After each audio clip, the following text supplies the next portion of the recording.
Hello everyone and welcome back to Jaipur digital school. और दोस्तों, आज के हमारे इस वीडियो में जो कि एक डिजिटल मार्केटिंग का बोनस वीडियो है, उसमें हम देखेंगे कि हमें किन किन बातों का ख्याल रखना चाहिए जब भी हम हमारी बिजनेस वेबसाइट बना रहे हों। तो दोस्तों, जो पहला पॉइंट है वो ये है कि आपकी वेबसाइट को आप कभी भी हाई एंड ग्राफिक्स के साथ में या फिर बहुत हाई रेजोल्यूशन की इमेजेस के साथ में ओवरलोड ना करें। अगर आपको आपकी वेबसाइट की स्पीड को ऑप्टिमाइज़ रखना है दोस्तों, अगर आप चाहते हैं कि आपकी वेबसाइट जल्दी से किसी भी मोबाइल में या किसी भी डेस्कटॉप के ऊपर जल्दी से लोड हो जाए, तो उस सिचुएशन को ख्याल में रखते हुए आप कभी भी अपनी वेबसाइट के ऊपर जो है हाई एंड ग्राफिक्स का यूज़ ना करें। आप हमेशा ऑप्टिमाइज्ड ग्राफिक्स को यूज़ करें। दूसरे पॉइंट की अगर मैं बात करूं दोस्तों, वो ये है कि आपकी वेबसाइट का जो ईच व्यू पोर्ट है वो उसके प्रीवियस व्यू पोर्ट से ज़्यादा इंफॉर्मेटिव होना चाहिए, ज़्यादा रिच होना चाहिए। अब बेसिकली दोस्तों, व्यू पोर्ट होता क्या है, तो मैं आपको सिंपल अगर एक किसी भी वेबसाइट के ऊपर लेके चलूँ तो दोस्तों, आप इस वेबसाइट का, जो कि हमारी जयपुर डिजिटल स्कूल की वेबसाइट है, इस वेबसाइट को जब आप जैसे ही ओपन कर रहे हैं तो जो फ्रेम आपको दिखाई दे रहा है ये आपका व्यू पोर्ट 1 है। अब जैसे ही मैं यहाँ से इसको स्क्रॉल करूँगा दोस्तों, तो ये जो सेक्शन आएगा ये अब पूरा व्यू पोर्ट 2 के नाम से जाना जाएगा। और इसी तरह से हर स्क्रॉल के ऊपर दोस्तों जो स्क्रीन आपको दिखाई दे रही है वो अपने आप में एक व्यू पोर्ट कहलाती है। तो आप जब भी अपनी वेबसाइट की प्लानिंग कर रहे हों तो आप इस चीज़ का ख्याल रखें कि आपका हर व्यू पोर्ट जो है वो एक बेहतर इन्फॉर्मेशन के साथ में होना चाहिए। तो आप जब भी अपनी बिजनेस वेबसाइट बना रहे हों तो उसमें इस चीज़ का बहुत बारीकी से ख्याल रखें कि आपकी वेबसाइट के अंदर जो आपकी वेबसाइट का जो फ्लो है वो बहुत बेहतरीन तरीके से आप मेंटेन करके रखें। अब बात करते हैं दोस्तों नेक्स्ट थिंग की, तो वो है आपकी वेबसाइट के ऊपर प्रॉपर कॉल टू एक्शन। अब अगेन दोस्तों, मैं इसी वेबसाइट की बात करूं तो आप इस पूरी वेबसाइट के ऊपर देखेंगे कि हमने आपको कहीं भी फोर्स नहीं किया है हमसे कांटेक्ट करने के लिए, लेकिन फिर भी आप अगर मेरी इस वेबसाइट को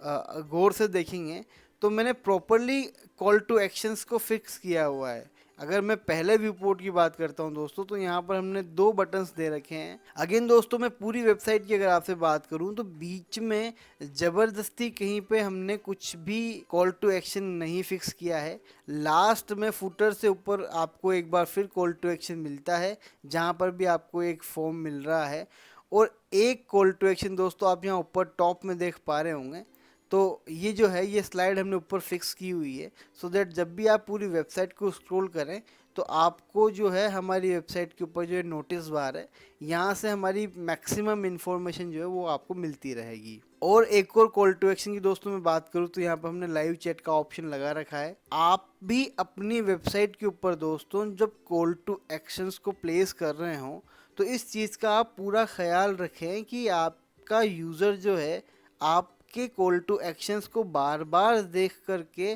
परेशान भी ना हो, और वो आपके वेबसाइट के ऊपर आने के बाद आपके कंटेंट को पढ़ के समझ के अगर वो आपसे कांटेक्ट करना चाहे तो फिर उसको जल्दी से आपका फ़ोन नंबर या आपसे कांटेक्ट करने का एक ज़रिया आप मिल भी जाए। दोस्तों, बात करते हैं अगले पॉइंट की जिसका आपको बहुत अच्छे से ख्याल रखना है अपनी वेबसाइट को बनाने से पहले। वो है कि आप अपनी वेबसाइट के ऊपर हमेशा ऑप्टिमाइज्ड इमेज का ही यूज़ करें। अब जैसे कि अगर मैं बात करूँ इस वाली पूरी वेबसाइट की, तो ये पूरी वेबसाइट के ऊपर जितनी भी इमेजेस हैं, लाइक ये जो इमेज अभी बैकग्राउंड में आप देख पा रहे हैं वो, और साथ ही में ये जो आप यहाँ पर हमारे क्लाइंट्स के 4 टेस्टिमोनियल्स और रिकमेंडेशंस आप देख पा रहे हैं, ये इमेजेस दोस्तों, ये इमेजेस जो हैं ये मैंने बिल्कुल लाइट वेट और ऑप्टिमाइज्ड इमेजेस लगाई हैं, सो दैट मेरा जो पेज है वो लोड होने में ज़्यादा टाइम नहीं लेगा। अगले पॉइंट की दोस्तों मैं बात करूँ तो वो है आपका कोड इट सिंपल, यानी कि आपकी जो वेबसाइट है दोस्तों उसका जो कोडिंग है उसको आप कॉम्प्लेक्स नहीं बनाएं। कोडिंग को आप जितना सिंपल हो सके उतना सिंपल रखें। अब क्योंकि कोडिंग, अगर आप एक टेक्निकल पर्सन नहीं हैं तो आपके लिए ये चीज़ समझ से बाहर होगी कि मैं नहीं जान सकता कि कोडिंग होती क्या है या मैं किस तरह से करूं। तो आप एक अच्छे डेवलपर को हायर करें, उनसे कहें कि मुझे जो वेबसाइट का जो कोड है वो बिल्कुल सिंपल चाहिए, उसको ज़्यादा कॉम्प्लेक्स नहीं बनाएं। नेक्स्ट पॉइंट की दोस्तों मैं बात करता हूँ, तो आप अपने वेबसाइट डेवलपर को या डिज़ाइनर को एक चीज़ का बिल्कुल सख्ती से इंस्ट्रक्शन दे दें कि वो इस पूरी वेबसाइट के ऊपर कहीं पर भी इनलाइन CSS का यूज़ ना करें। CSS को अगर मैं आपको एक्सप्लेन करूँ तो कास्ट गाइड स्टाइल शीट को हम CSS बोलते हैं, और ये जो CSS है दोस्तों, ये आपकी वेबसाइट के ऊपर दी जाने वाली डिजाइनिंग्स के पीछे इसी का रोल होता है। नेक्स्ट और बहुत ही इम्पोर्टेंट थिंग की दोस्तों अगर मैं बात करूं, जिसका आप दोस्तों बड़ी डीपली ख्याल रखें, तो वो है आपकी वेबसाइट के ऊपर कलर्स। आप अपनी वेबसाइट के ऊपर ज़्यादा उसको मल्टी कलर वेबसाइट ना बनाएं, वेबसाइट को सिंपल रखें, और मैक्स टू मैक्स आप एक या दो कलर से ज़्यादा अपनी वेबसाइट में यूज़ ना करें।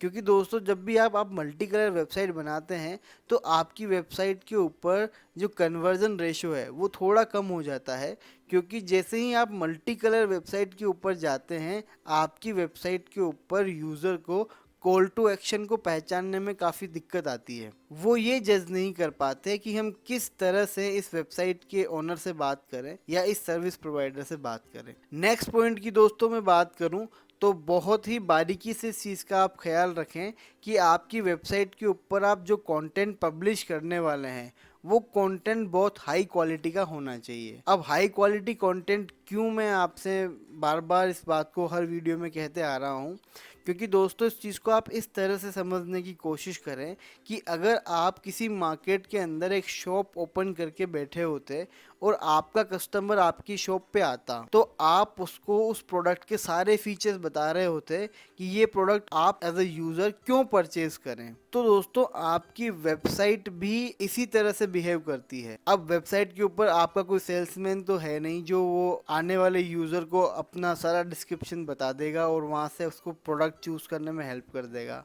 तो दोस्तों अपनी वेबसाइट के ऊपर लिखा हुआ कंटेंट ही अपना सेल्समैन है। तो हमेशा इस चीज़ का बारीकी से आप ख्याल रखें कि आपकी वेबसाइट के ऊपर जो कंटेंट आप पब्लिश कर रहे हैं वो बहुत अच्छी क्वालिटी का कंटेंट होना चाहिए। अगले दोनों पॉइंट्स को दोस्तों मैं एक साथ आपके सामने इसलिए रख रहा हूँ क्योंकि ये मोबाइल से जुड़े हुए हैं। तो दोस्तों अगर मैं अगले पॉइंट्स की बात करूँ तो वो है आपकी वेबसाइट जो है वो मोबाइल रेस्पॉन्सिव होनी चाहिए। साथ ही में दोस्तों जो अगला मोबाइल से रिलेटेड पॉइंट था वो ये था कि आपकी वेबसाइट की जो मोबाइल में स्पीड है, यानी कि मोबाइल स्पीड ऑप्टिमाइज्ड वेबसाइट आप बनवाएं। यानी कि दोस्तों जब भी आप अपनी वेबसाइट को किसी भी मोबाइल में ओपन करें तो वो वेबसाइट जल्दी से उस मोबाइल में लोड होनी चाहिए, क्योंकि ये चीज़ें इसलिए ज़रूरी है दोस्तों कि आज का जो मार्केट है उसका अराउंड 70 to 75% जो ऑडियंस है दोस्तों वो स्मॉल स्क्रीन साइजेस के ऊपर शिफ्ट हो चुका है। लोग मोबाइल के थ्रू परचेजिंग करना ज़्यादा पसंद करते हैं रादर देन कंप्यूटर की स्क्रीन से। तो आप अपनी वेबसाइट को जो है दोस्तों मोबाइल फ्रेंडली बनाएं और मोबाइल के अंदर आपकी जो वेबसाइट है वो जल्दी से भी लोड होनी चाहिए। तो जब भी आप अपनी बिजनेस वेबसाइट को बनाने के लिए काम कर रहे हो तो इन चीज़ों का बड़े अच्छे से ख्याल रखें, क्योंकि हम हमारी वेबसाइट को खूबसूरत बनाने के लिए वेबसाइट नहीं बना रहे हैं दोस्तों। वेबसाइट हम इसलिए बना रहे हैं कि उस वेबसाइट के ऊपर हमारी सर्विस को लिस्ट करके हम उन सर्विसेज को बेचें या हमारे प्रोडक्ट्स को बेचें और वहाँ से हम हमारे बिजनेस को ग्रो करें। तो दोस्तों मैं आशा करता हूँ कि आपको ये आज का बोनस वीडियो पसंद आया होगा, जिसमें हमने ये देखा कि किस तरह से आप अपनी वेबसाइट को बनाने से पहले ऐसे क्या क्या पॉइंट्स हैं जिनका बारीकी से ख्याल रखें। अगर आपका इससे रिलेटेड कोई भी सवाल है तो आप मुझसे कमेंट बॉक्स में ज़रूर पूछें, मैं उसका जवाब आपको ज़रूर से दूंगा। And guys thanks for watching this video.